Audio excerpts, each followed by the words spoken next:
Bonjour à toutes et à tous et bienvenue pour cette vidéo d'analyse de Westworld, de la première saison de Westworld. Il s'agit de la remise en ligne d'une vidéo qui date de l'époque de The Grand Test et la réalisation technique est assurée par Nicolas Cattard. Et vous aurez droit à cette introduction au début de chacune de ces prochaines vidéos qui seront remises en ligne pour répondre aux demandes de certains d'entre vous.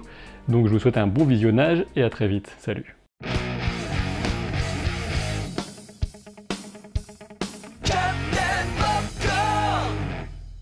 Bonjour et bienvenue pour cette analyse et ces théories consacrées à l'épisode 8 de Westworld. Mon cerveau a bien chauffé pour le décrypter.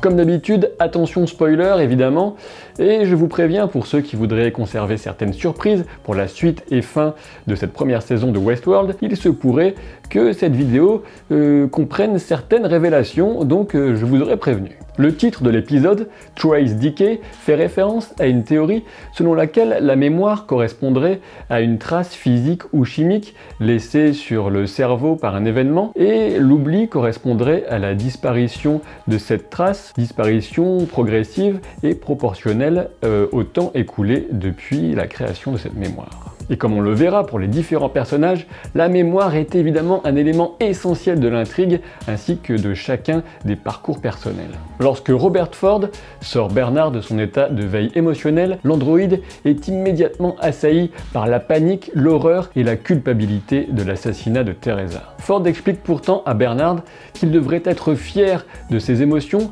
car il en est le concepteur. En effet, Bernard aurait réussi à capter les nuances du cœur humain là où les ingénieurs humains justement auraient échoué. J'y vois clairement un nouvel indice du lien qui existe entre Arnold et Bernard, puisque le fait de rendre les autres plus humains était l'obsession d'Arnold et il en avait certainement la compétence technique. Pour expliquer à Bernard la motivation derrière l'assassinat de Teresa, Ford fait une citation du Dr Frankenstein. Et cette phrase souligne qu'une vie humaine est un prix bien faible à payer en échange de la connaissance et de la domination. Il est clair qu'aux yeux de Ford, la survie de son œuvre est bien plus importante qu'une pauvre vie humaine.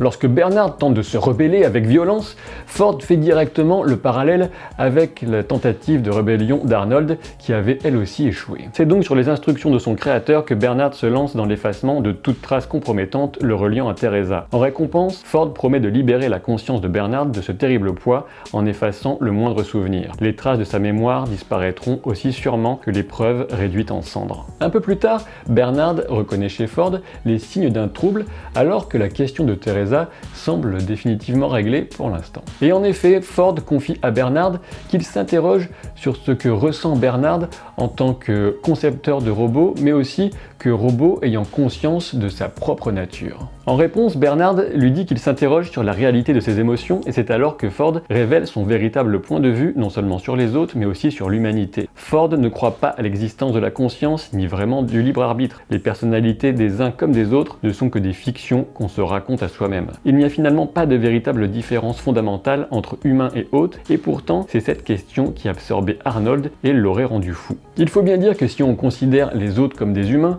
ce qu'ils vivent chaque jour au sein du parc est tout simplement honteux d'un point de vue moral, ce dont ne semble pas vraiment se soucier Robert Ford. Ford se révèle donc comme un pur matérialiste et déterministe qui n'accorde aucune importance à la notion de transcendance. Bernard décide de poser une dernière question à Ford, tant qu'il a encore conscience de sa nature, et lui demande s'il a déjà reçu précédemment l'ordre de tuer. Ford semble alors dire la vérité en répondant par la négative, mais pourtant Bernard est alors assailli par de fugaces réminiscences d'un moment où il aurait étranglé la pauvre Elsie. On peut alors se demander si Arnold n'aurait pas conservé une part de contrôle sur Bernard, ce dont Ford n'aurait absolument pas connaissance. Alors que Ford efface la mémoire de Bernard, il dit qu'il vaut mieux éviter de se perdre dans certains souvenirs, et c'est sur cette phrase révélatrice que l'épisode passe à une séquence concernant Dolores et William. Quand Dolores et William approchent à cheval de leur destination, Dolores confie à William qu'elle a le sentiment d'être déjà venue et de rentrer chez elle. Voilà une parfaite introduction attention à la véritable situation de Dolores qui, depuis le début de la série, navigue entre les trois époques en fonction des détours de sa mémoire défaillante. Le couple découvre les corps d'anciens soldats qui devaient leur tendre une embuscade mais qui ont été abattus par des Indiens. Lorsque Dolores et William trouvent un survivant, la série commence à lever le voile sur la véritable personnalité de William. Il ne ressent aucune compassion pour le soldat mourant et le chapeau qu'il porte dorénavant est devenu gris. Il s'agit évidemment de nouveaux indices sur le futur de William en tant qu'homme en noir. Juste après, un autre indice, celui-là magnifique, arrive, mais cette fois-ci pour Dolores et le fait qu'elle se situe dans les trois époques de la série. Quand Dolores va chercher de l'eau, elle voit son propre cadavre dans la rivière et la voix qui lui demande alors de venir la retrouver est composée en réalité du mélange de deux voix. Il s'agit selon moi de celle de Dolores et Arnold. Et ce n'est pas tout, lorsque Dolores se retourne, William et les soldats ont disparu. En résumé, cette scène nous montre tantôt Dolores au présent, qui est seule et qui reproduit son voyage avec William, et tantôt Dolores au passé, 30 ans en arrière, quand elle est véritablement avec William jeune. Enfin, quand Dolores revient et que le soldat est mort, le regard que lui lance William me donne l'impression qu'il a étouffé le soldat pour gagner du temps. L'épisode revient ensuite au duo, justement sur la phrase de mise en garde de Robert Ford sur le piège des souvenirs. Et encore une fois, la superposition des différents niveaux de mémoire de Dolores peut rendre la scène assez difficile à comprendre, mais je vais vous aider. Clairement, lorsque les deux arrivent, Dolores ne voit pas la même chose que William, qui est pourtant juste à côté d'elle. À l'époque de leur escapade, 30 ans en arrière, la réalité c'est que la petite ville d'origine du parc a été enterrée et que seuls quelques toits ainsi que le clocher de l'église dépassent du sol. Toutefois, le montage permet de mettre en scène la perception de Dolores à l'époque présente alors qu'elle revient seule et que les travaux de Ford ont déterré la ville. En résumé, lorsque Dolores voit la ville entière mais vide, elle se situe au présent. Et lorsqu'elle voit la ville entière et peuplée des premiers hôtes, elle retrouve alors sa robe bleue et ce souvenir se situe 35 ans dans le passé avant l'ouverture du parc. Enfin, lorsqu'elle voit la ville enterrée, elle se situe 30 ans dans le passé, à l'époque de William jeune, mais 5 ans après la mort d'Arnold. Pour l'instant, c'est assez simple, mais attention, concentrez-vous, parce que maintenant ça se complique et on entre dans de nouvelles théories. Lorsque Dolores assiste à la tuerie durant la première époque, puis se voit elle-même se mettre son fameux pistolet sur la tempe, on peut comprendre qu'en réalité, ce double représente soit Arnold, soit Dolores contrôlée par Arnold. En effet, rappelez-vous l'explication de Ford à Bernard dans l'épisode 2, Arnold est censé avoir pété les plombs et s'être suicidé. Et puisqu'Arnold souhaitait absolument empêcher la vision que Ford avait du parc de l'emporter, il a décidé de tuer tous les premiers hôtes avant de se suicider, en espérant ainsi que sa disparition et celle de ses compétences amèneraient la chute du parc. Arnold a pu faire cela aussi bien en personne que sous les traits de Dolores et il a commis cet acte en utilisant le pistolet qu'il a fait redécouvrir à Dolores au début de la saison. En effet, si Dolores se voit elle-même et non pas Arnold, c'est parce que la conscience d'Arnold a été transférée dans le système de Dolores. Et oui, c'est même Ford lui-même qui l'avait expliqué à Dolores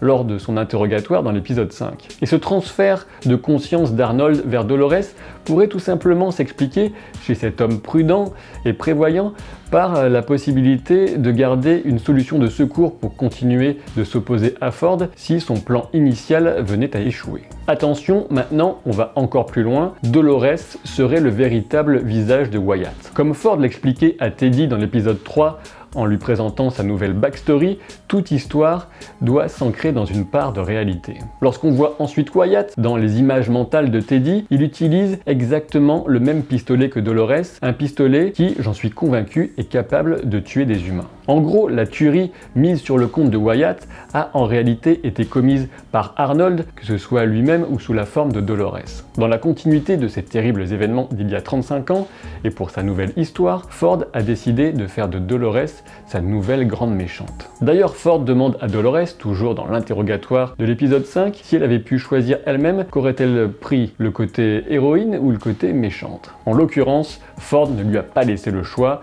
elle sera la grande méchante sous le nom de Wyatt. C'est justement la raison pour laquelle Dolores est présente sur les lieux de sa ville natale au présent, et c'est dans ce rôle inattendu qu'elle recroisera enfin les chemins de l'homme en noir et de Teddy. Toutefois, je ne pense pas que tout se passera comme prévu par Ford, car Arnold est loin d'avoir dit son dernier mot. Lorsque William vient empêcher Dolores de réitérer son suicide, il s'agit, comme vous l'avez maintenant compris, d'un retour dans les souvenirs datant de 30 ans, ce qui explique pourquoi Dolores est aussi désorientée et lui demande à quelle époque il se trouve. En empêchant Dolores d'entrer dans l'église, William gêne alors considérablement l'appel que devait déjà lancer à l'époque Arnold vers Dolores pour déclencher chez elle une révélation. En effet, on peut imaginer qu'une salle secrète pourrait se cacher dans le sous-sol de l'église.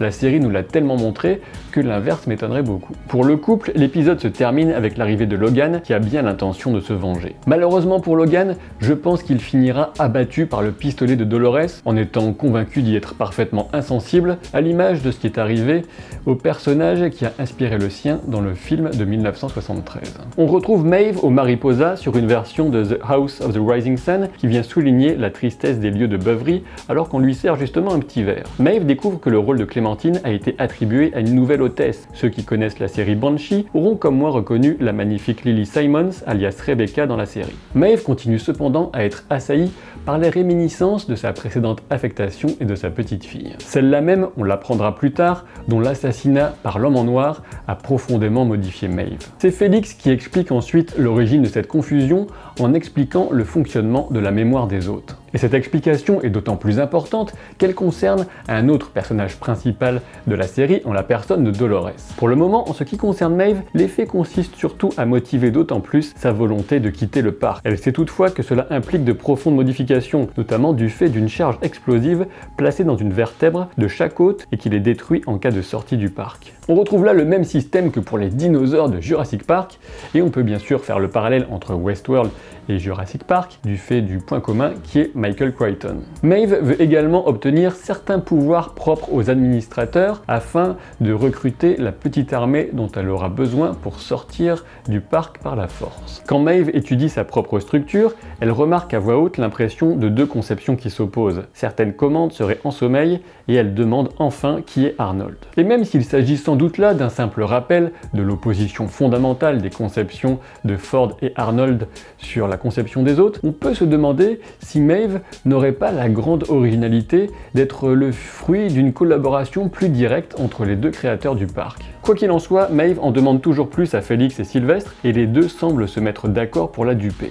Le comportement des deux techniciens amène forcément à s'interroger sur cette intrigue de la série. On peut partir du principe de base que Maeve a véritablement accédé à un niveau supérieur de conscience du fait de son passé hors du commun et de la phrase transmise par Arnold par l'intermédiaire de Dolores. Toutefois, sur cette base, on peut envisager deux possibilités. La première, c'est que Maeve est véritablement tombée sur deux employés faibles et naïfs, des gens comme il en existe des tas dans la réalité. La seconde possibilité, celle en laquelle je crois, c'est que Maeve est en réalité guidée sur cette voie par Arnold et que Félix n'est autre qu'un hôte qui obéit à des commandes bien précises pour l'aider à réussir. Une image en particulier vient soutenir cette thèse. Il s'agit d'un visage aperçu dans le bureau de Ford qui correspond étrangement au profil de Félix. Clairement, une révolte des hôtes dans les coulisses du parc viendrait servir le projet initial d'Arnold de destruction de Westworld en prouvant que Robert Ford n'a aucun contrôle sur ses hôtes. Et pour Arnold, ce serait là une manière particulièrement intelligente de vaincre Ford en menant en réalité la guerre dans les coulisses alors qu'il fait croire à Ford que cette guerre se mène surtout dans le parc autour de Dolores. La scène de la discussion entre Félix et Sylvestre est un clin d'œil à celle de 2001 l'Odyssée de l'espace lorsque les astronautes discutent de la possibilité de neutraliser Hal sous le regard inquisiteur de celui-ci. Un peu plus tard, Félix fait mine de suivre le plan en désactivant Maeve. Mais lorsque Maeve reprend conscience, elle donne une leçon à Sylvestre en lui prouvant qu'elle peut le tuer. Et cette démonstration tente à me laisser penser que Sylvestre est lui véritablement un humain contrairement à Félix. C'est sur Back to Black d'Amy Winehouse, une chanson dont les paroles disent « Je suis morte 100 fois » que Maeve prépare son plan pour recruter son armée. Maeve en profite pour tester ses nouvelles capacités de contrôle des hôtes, plutôt utiles comme pouvoir. Malheureusement, la jolie maquerelle du Mariposa est toujours hantée par l'attaque de l'homme en noir à l'époque de sa précédente vie. Le pouvoir de contrôle que Maeve a maintenant sur les autres androïdes donne lieu à quelques scènes amusantes durant l'attaque d'Hector et de ses hommes, et de toute évidence, Maeve avait en tête de proposer un marché aux ténébreux brigands. Toutefois, une nouvelle rechute dans son passé traumatisant l'a fait tuer la V2 de Clémentine et la met dans le pétrin. Le flashback des suites de la mort de sa petite fille, lorsque Maeve est reprise en main par Ford et Bernard, nous donne à nouveau l'occasion d'entendre la formule déjà utilisée par Dolores et Bernard, « La douleur, c'est tout ce qui me reste d'elle ». Pour moi, cette phrase, qui a ensuite été programmée par Arnold dans différents hôtes, s'inspire directement de l'improvisation qu'avait faite Dolores sur le thème de l'amour lors de leurs entretiens cachés avec Arnold il y a environ 35 ans. Et c'est là justement que réside un désaccord fondamental entre Ford et Arnold sur leur vision non seulement des autres mais aussi de l'espèce humaine concernant l'importance de la douleur et du souvenir dans une vie réelle. C'est autour du cadavre de Teresa qu'on retrouve Charlotte Hale, Robert Ford et Ashley Stubbs. Ce qui suit est une véritable leçon de manipulation et d'intelligence que donne gratuitement Ford à Charlotte. Elle ne peut que s'incliner et accéder à toutes les demandes logiques de ce dernier, y compris la réintégration de Bernard à son poste.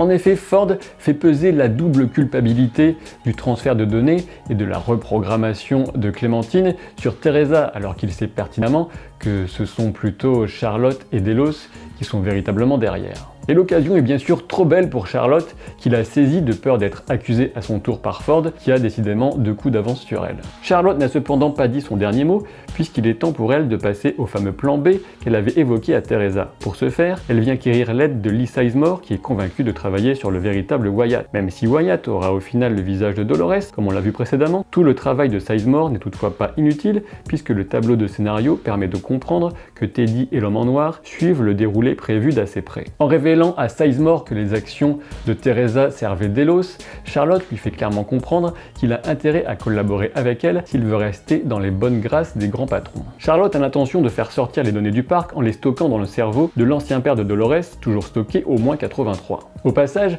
la perspective de retrouver cet acteur génial, ne serait-ce que pour quelques scènes, me fait grand plaisir. Charlotte nous gratifie d'ailleurs au passage d'une nouvelle citation de Shakespeare, et plus précisément Hamlet, lorsqu'elle dit « Brevity is the soul of wit ». Charge maintenant à Lee Sizemore de trouver une histoire pour justifier la sortie de cet hôte du parc. On dirait bien que le petit projet de Maeve vient de trouver de la concurrence. Parlons maintenant un peu d'Ashley Stubbs, l'un des frères Hemsworth. Et oui, si vous ne le saviez pas encore, c'est le frère de Thor. L'intervention d'Ashley Stubbs dans cet épisode est brève mais importante. Lorsque le responsable de la sécurité vient présenter ses condoléances à Bernard et que ce dernier nie toute relation avec Teresa, il comprend que quelque chose cloche. En résumé, Stubbs est bien un humain, pas un autre, et il pourrait causer de sacrés problèmes à Robert Ford. Les folles aventures de Bill et Ted se poursuivent avec l'homme en noir et Teddy. Comme vous le savez, je suis maintenant convaincu que l'homme en noir est en réalité la personnalité présente de William, et la série, dans cet épisode, multiplie les indices pour permettre aux spectateurs de deviner cela avant la grande révélation.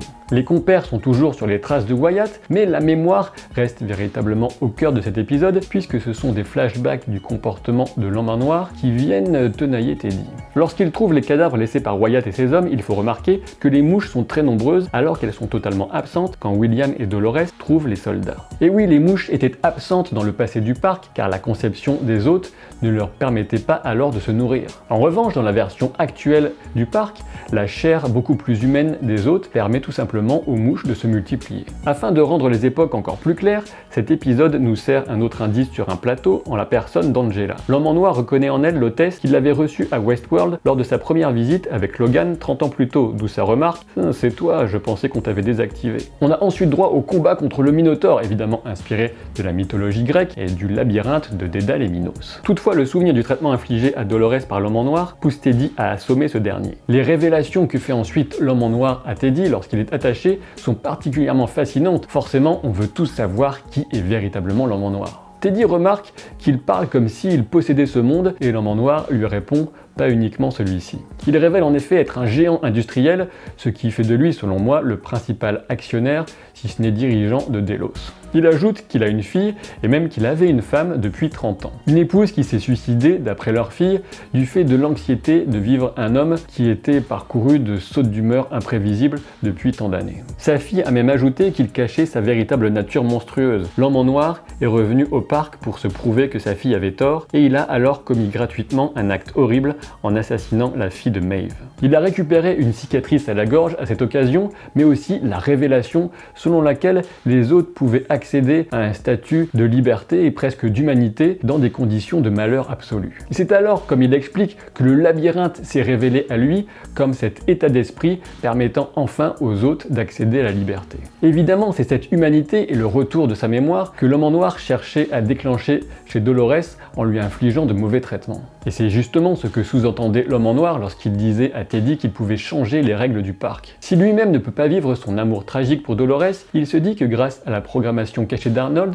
il pourrait libérer Teddy et lui permettre à lui de vivre cet amour. Angela plante soudain Teddy et se révèle comme une suivante de Wyatt. Elle ajoute qu'il est temps pour Teddy de rejoindre le troupeau. Aucun doute, le prochain épisode sera très riche en révélations, que ce soit pour Bernard, Teddy ou Dolores. Et voilà, j'espère que ça vous aura plu. Pour ce qui est de la mise en ligne des vidéos d'analyse des prochains épisodes de cette première saison, j'essaierai de garder un rythme assez soutenu, mais sans inonder ceux qui n'ont pas forcément envie de voir ces vidéos remises en ligne.